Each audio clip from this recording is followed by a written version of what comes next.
சீராக்க ஞானம் அதிகாரம் 20. காலம் அறிந்து பேசுதல்.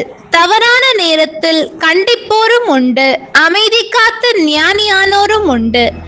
உள்ளே புகிந்து கொண்டிருப்பதை விட கண்டிப்பது மேல். தங்கள் குற்றங்களை ஏற்றுக்கொள்வோர் தோல்வியில் இருந்து விடுவிக்க பெறுவர். கட்டாயத்தின் பேரில் ஒருவர் நீதியானதை செய்வது ஒரு அன்னகன் ஒரு சிறுமியை கற்பழிக்க விரும்புவதற்கு இணையாகும். அமைதி காப்போர் ஞானியராக எண்ணப்படுகின்றனர். வாயாடிகள் வெறுப்புக்கு ஆளாகின்றனர். எதை பேசுவது என தெரியாமல் அமைதியாய் இருப்போரும் உண்டு. எப்போது பேசுவது என தெரிந்தவராய் அமைதி காப்போரும் உண்டு. ஞானியர் தக்க நேரம் வரும் வரை அமைதி காப்பர். வீண் பெருமை பேசும் மூடர் சரியான நேரத்தை தவற விடுவர். மட்டும் மீறி பேசுவோர் அருவருப்புக்கு ஆளாவர்.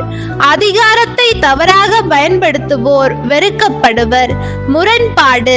தீமை நன்மையாக மாறுவதும் உண்டு, நல்வாய்ப்பு இழப்புக்கு இட்டு செல்வதும் உண்டு. உனக்கு பயன் அளிக்காத கொடையும் உண்டு. இரட்டிப்பாக திரும்பிக் கொடுக்க வேண்டிய கொடைகளும் உண்டு. பெருமை நாடி வீழ்ச்சி அடைந்தோர் உண்டு, தாழ் நிலையிலிருந்து உயர்நிலை அடைந்தோரும் உண்டு. நிறைந்த பொருளை குறைந்த விலைக்கு வாங்க கருதி 7 மடங்கு மிகுதியாக கொடுத்து வாங்குவோரும் உண்டு. ஞானிகள் தங்கள் சொற்களால் தங்களை அன்புக்குரியோர் ஆக்கிக் கொள்ளுகின்றார்கள். மூடரின் இச்சகம் வீணாகின்றது. அறிவிலிகளின் கொடை உனக்கு ஒன்றுக்கும் உதவாது. அது அவர்களுக்கே பன்மடங்கு பெரிதாய் தெரிகிறது. அவர்கள் குறைவாக கொடுப்பார்கள், நிறைய திட்டுவார்கள். முரசறைவோர்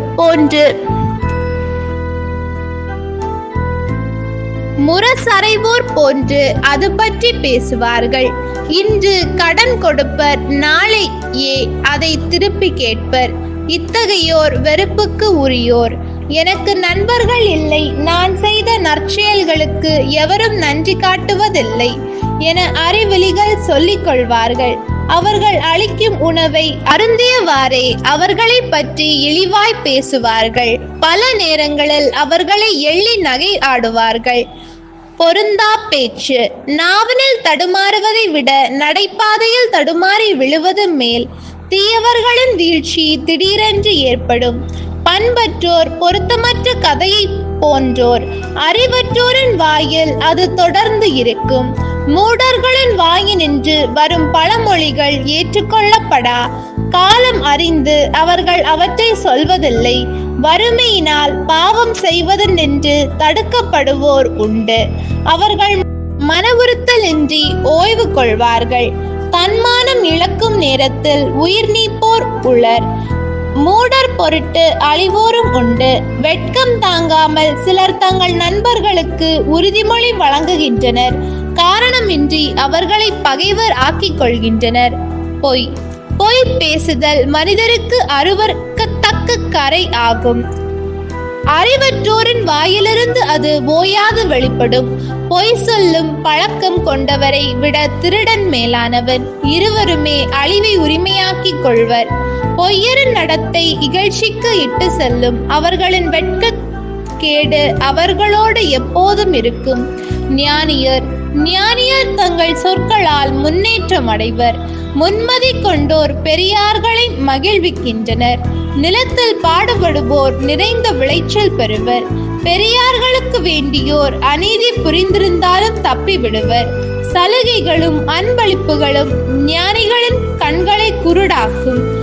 கடிவாளமிட்ட வாய்ப்போல் அவை கண்டனங்களை தவிர்த்துவிடும். மறைந்து கிடக்கும் ஞானம், கண்ணுக்கு தெரியாத புதையல் ஆகியவற்றால் கிடைக்கும் பயன் என்ன?